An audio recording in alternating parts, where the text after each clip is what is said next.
sebagai wujud pertanggungjawaban kepada publik dan transparansi atas kinerja KPK, maka pada kesempatan ini kami berlima, kebetulan Pak Dewi masih ada kerjaan sedikit di atas.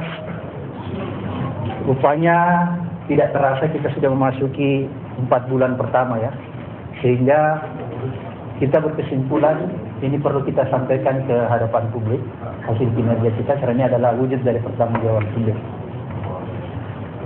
Adapun yang pertama mengenai, jadi ada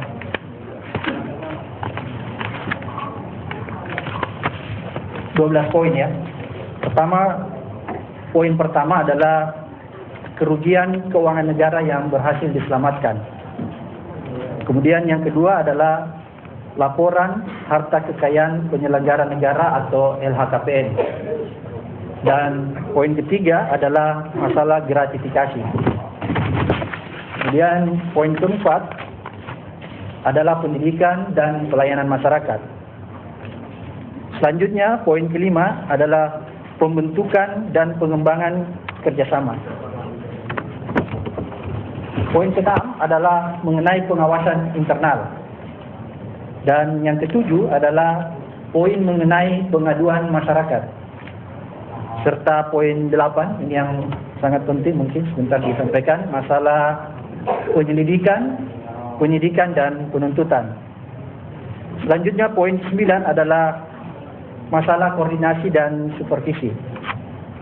Dan yang ke-10 adalah poin masalah anggaran yang telah direalisasikan atau yang dipergunakan oleh KPK dalam kurun waktu 4 bulan.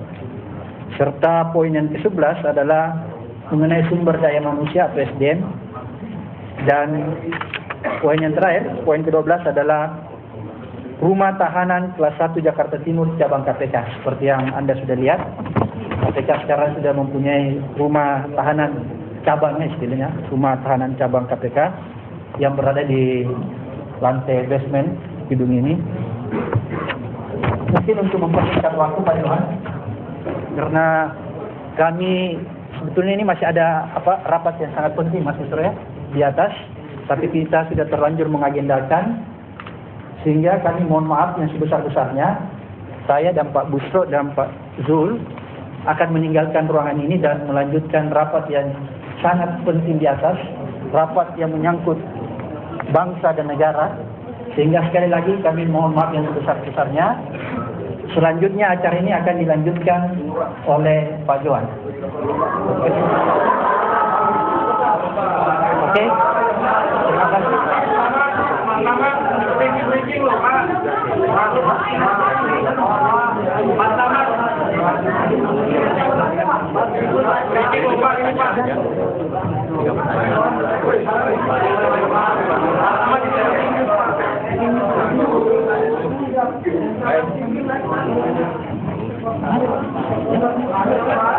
Baik, karena pimpinan mau rapat jam 4, jadi kita langsung nanti 3 pertanyaan akan dijawab oleh Pak Abraham, Pak Zul maupun Pak Busro. Mohon maaf sekali lagi karena tadi memang rencananya kita panjang waktunya. Tiba-tiba ada kegiatan rapat yang cukup penting ya di ini. Silakan 3 pertanyaan. 1, 2, 3. Ya, silakan dari sana dulu.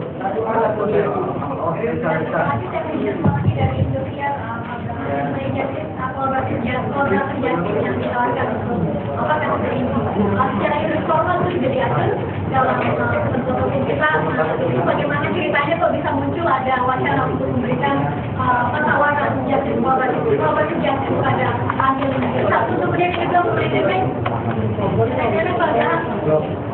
istri negara D. Kalau sudah profil atau negara kan bisa dijemput. Apakah enggak? Oke, Pak Sidik Subagio, silakan. Neneng udah di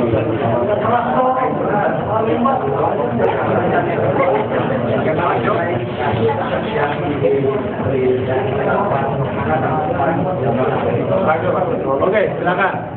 Pak Hambalang kan sudah gelar kasus, sudah memanggil 50 lebih orang saksi, kapan akan dinaikkan sebagai penyidikan. Nah kemudian anak kapan akan dipanggil jadwal. Masul yang jawab masalah Hambalang, saya justice kolaborator di surat jawab tentang ini. Saja kalau bisa sudah Apakah betul apabila KPK membutuhkan 4 sampai 5 saksi lagi, misalnya itu berapa jumlah yang dibutuhkan agar karena sudah sekian lama. Itu yang pertama. Kemudian yang kedua terkait dengan Julianis yang hari ini ditetapkan sebagai tersangka oleh Polda Metro Jaya. Apakah itu betul? Kemudian dalam kasus apa kok dituduh seolah masih itu masih dikorbankan gitu loh. Julianis dikorbankan, kemudian apa namanya berbagai bentuk Agus Chandra misalnya kontrak 1 tahun 3 bulan dan lain sebagainya. Kemudian yang ketiga soal Anggoro, Pak. Kasus Anggoro itu Anggoro yang mana ya? Anggoro bukan Anggoro kan Anggoro.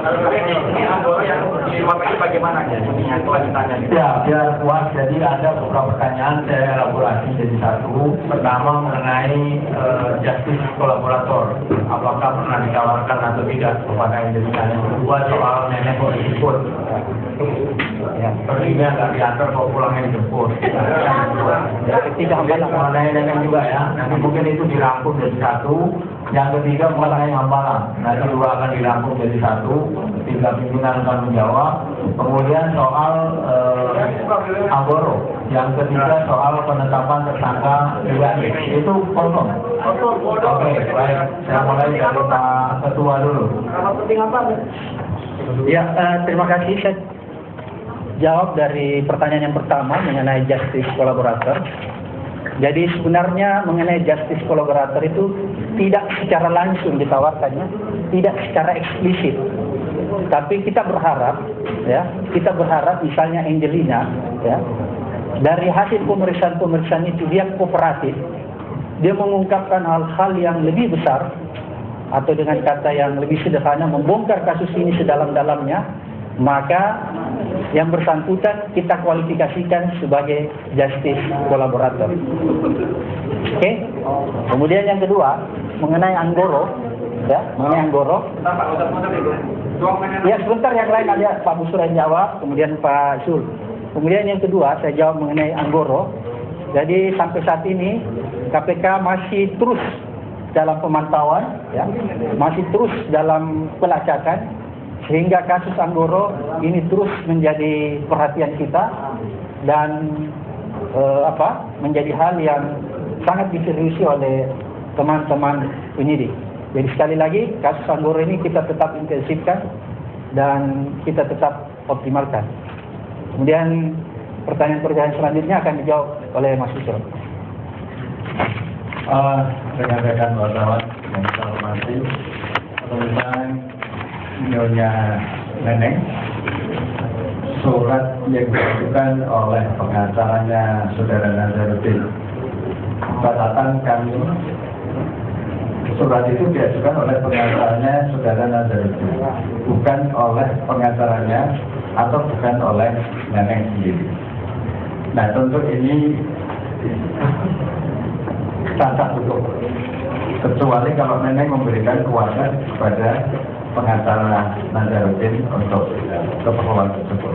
Kemudian yang kedua, KPK tidak akan pernah berkompromi dengan seseorang yang sudah status tersangka, apalagi buron.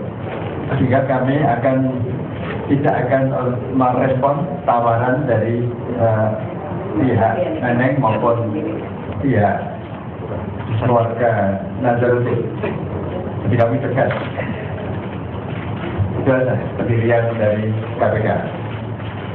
Tentang Saudara Julianis, sekarang akan kami konfirmasi ke pihak Polri mengenai penetapan dia sebagai tersangka, dengan catatan bahwa yang bersangkutan sesungguhnya masih sangat diperlukan oleh KPK untuk bisa memberikan kesaksian pada kasus-kasus yang terkait dengan Saudara Nazarudin dan lain-lain.